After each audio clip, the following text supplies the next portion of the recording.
चतुर्थी का जो पूजन करती है वो किस चीज के लिए होता है? केवल संतान, पुत्र, परिवार, हमारा कुटुंब, हम जिस कुल में हैं हमारा कुल वैभव की ओर बढ़े, संपदा की ओर बढ़े और उसकी आयु बढ़े। बहुत ध्यान दीजिएगा महाराज, चतुर्थी की पूजन में जो आप आखा दाना रखते हो, गेहूं वगैरह कुछ भी जो रखते हो, उसकी बड़ी महत्वता होती है महाराज कि चतुर्थी का व्रत करने वाली माता जब व्रत करती है, चतुर्थी का पूजन करने वाली होती हैं, उनके भीतर का एक भाव होता है कि जैसे ही शाम का समय आए चंद्रदेव का पूजन करें, चंद्र जब प्रकट हो जाए, कलश भर लिया, उसके नीचे आखा दाना रख दिया, चावल गेहूं जो भी आप रखते हो पूजन के लिए, ऊपर पात्र आदि रख दिया, जलाशय, फिर अपन ने घी का दिया लगाकर पूजन भी कर ली। तो जो चतुर्थी का पूजन करने वाली होती है, जो चतुर्थी का नियम व्रत धारण करने वाली होती है, बड़ी बड़ी चतुर्थियां करती हैं या उसका नियम धारण करती हैं, बहुत ध्यान दीजिएगा महाराज,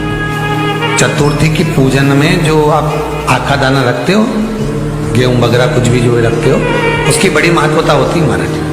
यहां तक कहा गया है, चतुर्थी की कथा तो आप लोग पढ़ते होंगे, जो लोग पढ़ते हैं उनको मालूम होगा, चतुर्थी की कथा में लिखा है, चौथ माता के व्रत में वर्णन किया गया है कि वो आखा दाना जो रखा जाता है, मान लो कोई जरूरी काम होता है तभी आखा दाना को रखा जाता है, संभाल के रखते हैं कि हम इस काम के लिए जा रहे हैं और हमारा ये कार्य सफल होना चाहिए। तो जिसने चतुर्थी का व्रत करा है, जिसने चंद्रदेव का पूजन करा, चतुर्थी का व्रत करा, वो गणेश जी से विनती करके वहां से 2-4 आखा दाना उठा ले और जो व्यक्ति का काम अटक रहा है अपने ही घर का, पर दूसरे कुल को नहीं देना, अपने ही कुल के अंतर्गत जो काम अटक रहा है उसकी जेब में, उसके में उस चीज को रख दिया जाए। तो चतुर्थी जो अगली आती है, जैसे आप महीने की करते हो तो महीने की, और आप जैसे करते हो कि 4 अलग बड़ी बड़ी चतुर्थी करते हो तो उसके अनुसार आपका कार्य सिद्ध होता ही है। उस आखे दाने का इतना महत्व होता है क्योंकि चतुर्थी का व्रत करने वाली माता जब व्रत करती है तो स्वयं चतुर्थी की कथा में लिखा हुआ है कि पार्वती जी गणेश जी से चतुर्थी की कथा बचवाती। चतुर्थी की कथा बाची किसने थी? स्वयं गणेश जी महाराज। और सुनी किसने थी? माता पार्वती। बाचने वाले गणेश जी थे, सुनने वाली माता पार्वती। तो चतुर्थी की कथा जब होती है तो उसको स्वयं गणेश जी बाच रहे हैं, तो व्रत कौन सुन रही है? माता पार्वती। और आपने जो आखा दाना लिया वो गणेश जी के भाव से लिया, गणेश जी से निवेदन करके, विनय करके, प्रार्थना कर उसको प्राप्त किया। जितने आस्था चैनल पर कथा सुन रहे हो, जितने फेसबुक और यूट्यूब पर सुन रहे हो, और जितने इस छत्तीसगढ़ की पावन धरा पर बैठकर सुन रहे हो, बहुत सावधानी से सुनना। एक छोटा सा कपूर का टुकड़ा जब आरती में जलाया जाता है तो ये कपूर क्यों जलाते हैं? इस कपूर का महत्व क्या है? इस कपूर का कारण क्या है? ये कपूर है कौन जिसको हम आरती में जला? क्या जरूरत है इस कपूर को आरती में जलाने की? क्या जरूरत है इसको यज्ञशाला में जलाने की? क्या जरूरत है इस कपूर को पूजन में जलाने की? स्वयं गुरु बाबा कहते हैं, यदि कोई आरती में, पूजन में, घर में एक कपूर का टुकड़ा आरती के बाद में जब समर्पित करेगा तो उसको अश्वमेध यज्ञ का पुण्य प्राप्त हो जाएगा। अश्वमेध यज्ञ के पुण्य को पाने के लिए कपूर का टुकड़ा आज भी आरती में जलाया जाए। एक कपूर का टुकड़ा सुख का, इसीलिए हमारे यहाँ शास्त्र कहता है महाराज, चतुर्थी के दिन 7 गांठ वाली दुर्वा 21 ले लो और चतुर्थी के दिन गणेश जी को समर्पित कर दो।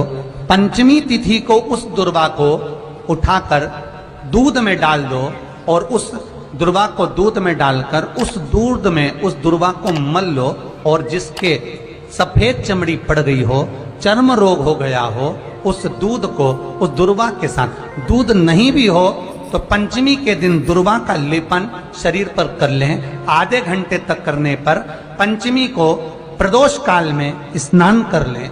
महाराज आपको चर्म रोग में आराम लग जाएगा, सफेद चमड़ी अपने असली रंग में आना प्रारंभ हो जाएगी। गणेश पुराण, दुर्वा का मूल। महाराज 21 दुर्वा के 108 बंडल बना लो।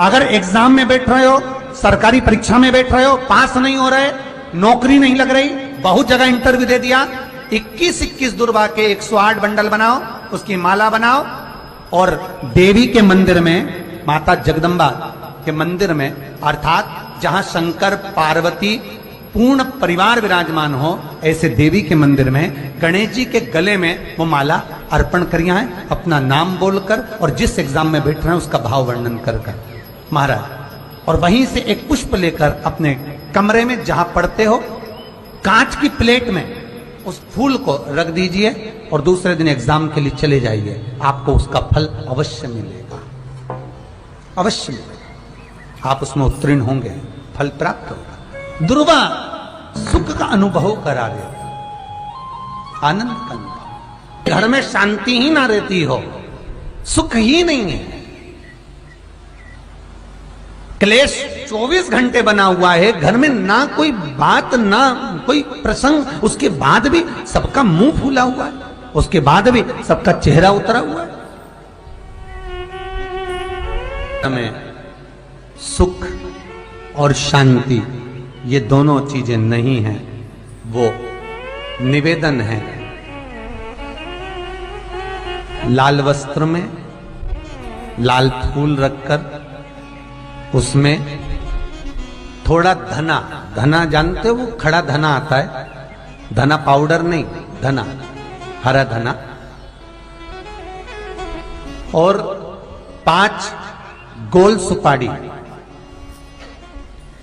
जो गोल सुपारी होती है पूजन वाली सुपारी, 5 पूजन वाली सुपारी, 5 बेलपत्र इस लाल वस्त्र में रखकर घर के मध्य भाग में पूरे घर का केंद्र बिंदु मिला लो, पूरे घर का नाभि कोण मिला लो, पूरे घर का नाभि स्थल मध्य स्थल मिलाकर वहां पटे पर रखकर कुंकू चावल से पूजन कर उस पर 3 बार पानी को फेर कर भगवान श्री गणेश जी महाराज के मंदिर में बिना बोले जो रखकर आ जाता है, उसके घर में कभी क्लेश नहीं होता, सुख और शांति ये दोनों प्रवेश कर जाती है।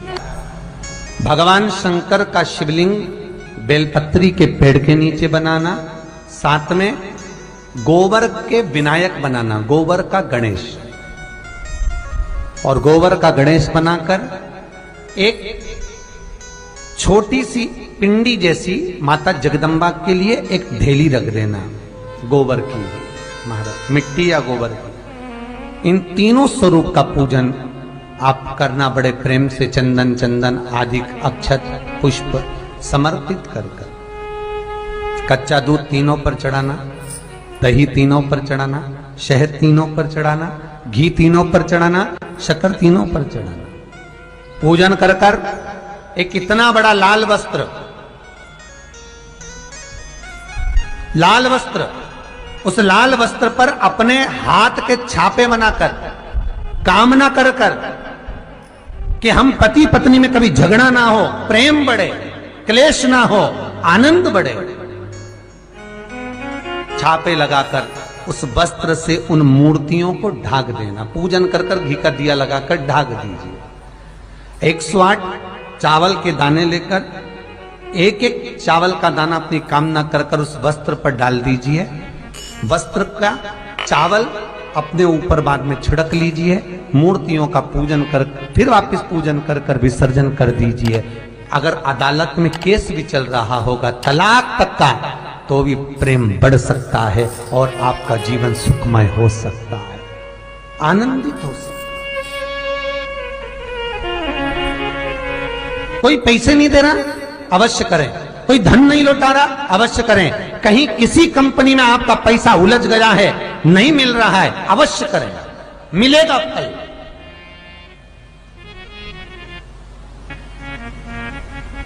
लाखों रुपए डूब रहे हैं, एक बार करने में क्या जाता है, निकल आएगा पैसा, कामना कर कर है दुर्वा।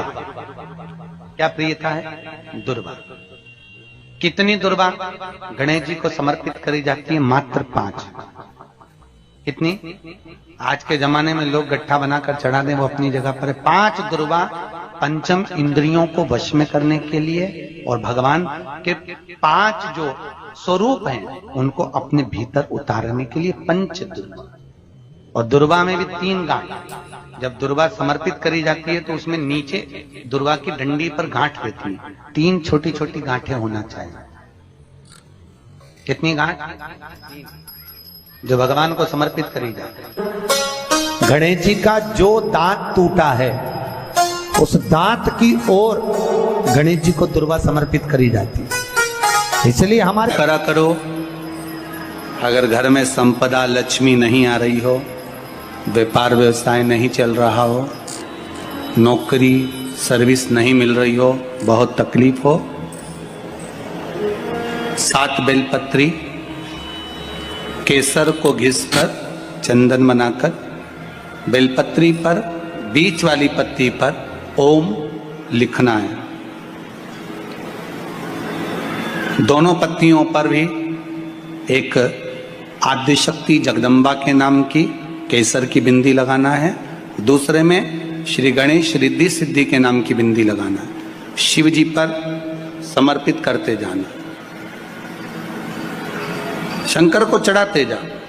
हमने कहा गणेश जी फ्री रहने का केवल एक समय होता है, एक टाइम होता है, एक पल होता है, एक घड़ी होती है कि गणेश जी महाराज हमारे घर में आ गए।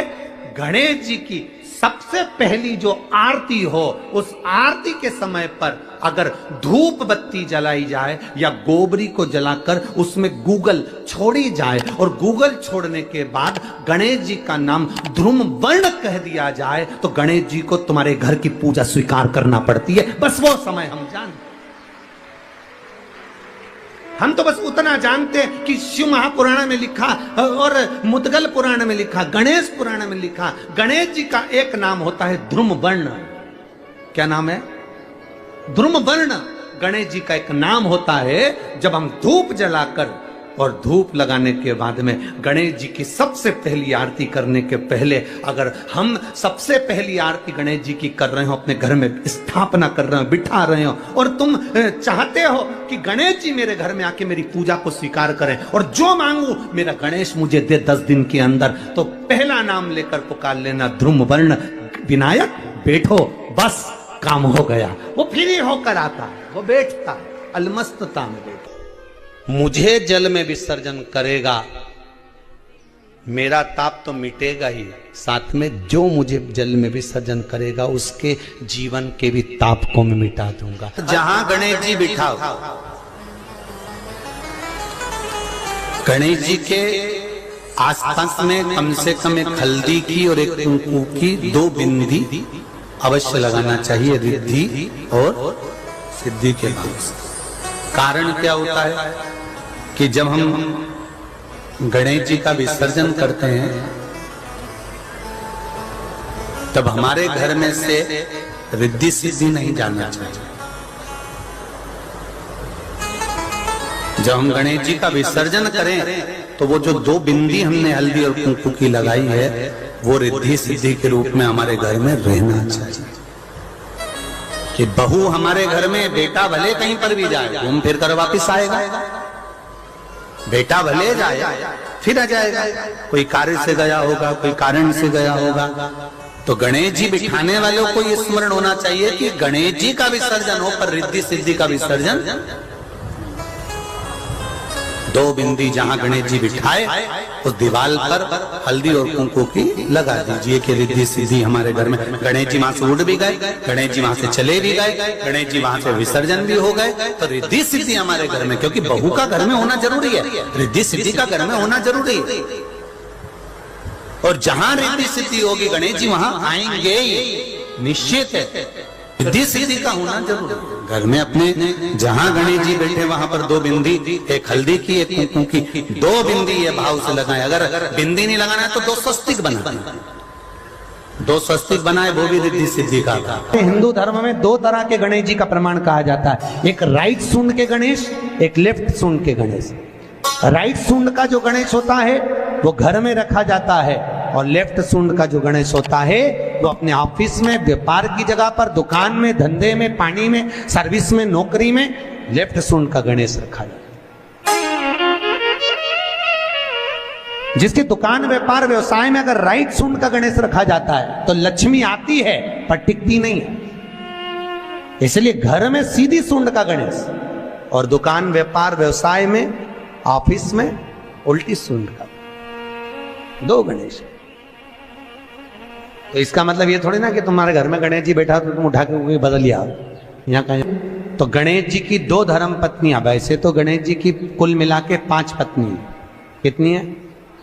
गणेश जी की 5 पत्नी। पहली श्री, दूसरी तुष्टि, तीसरी पुष्टि, चौथी रिद्धि और 5वीं सिद्धि। ये व्यक्ति के नाम के आगे जो लिखा रहता ना श्रीमान, ये श्री संबोधन कहां से आया? और एक पीछे लिखते हैं, जैसे नाम के आगे लिखते हैं श्री और पीछे लगाते हैं जा में ई की मात्रा जी। लिखते हैं कि इधर नहीं लिखते? लिखते हैं श्रीमान अग्नि प्रसाद जी, श्रीमान बद्री प्रसाद जी, श्रीमान हरीश प्रसाद जी। तो श्री आगे क्यों आया और जी पीछे क्यों आया? कौन ने लगाया? किस लिए लगाया? कौन ने बताया कि आगे श्री लिखो? किसी के नाम के आगे जी लिख दे, पीछे श्री लिख दे, मर्जी अपनी, अपन कुछ भी लिख सकते। पर किसने कहा कि आगे श्री लिखो? क्योंकि गणेश जी महाराज जब विवाह करने जा रहे थे और गणेश जी की जब बारात जा रही थी तो यमुना जी के तट पर गणेश जी की प्रथम पत्नी श्री गणेश जी के चरण पखारने के लिए खड़ी हो गई। और प्रथम गिनती में जब गणेश जी चलने लगे तो श्री ने उनके चरणों को रोक लिया और कहा, प्रभु मैंने आपका आवाहन करा है, मैं आपको अपने पति के रूप में देखती हूँ। भगवान गणेश जी ने कहा, तूने प्रथमता में मुझे पाया है, जिसके नाम के आगे तेरा संबोधन लगा रहेगा वो जगत में प्रसिद्ध होता चले जाएगा। इसलिए श्रीमान लिखा जाता है। जिसके घर में भगवान गणेश की नृत्य की मूर्ति लगी रहती है, उस घर में जितने भी परिवार के लोग रहते हैं वो कहीं ना कहीं 24 घंटे काम में लगे रहते हैं, पर उनको शांति रत्ती भर की नहीं मिलती।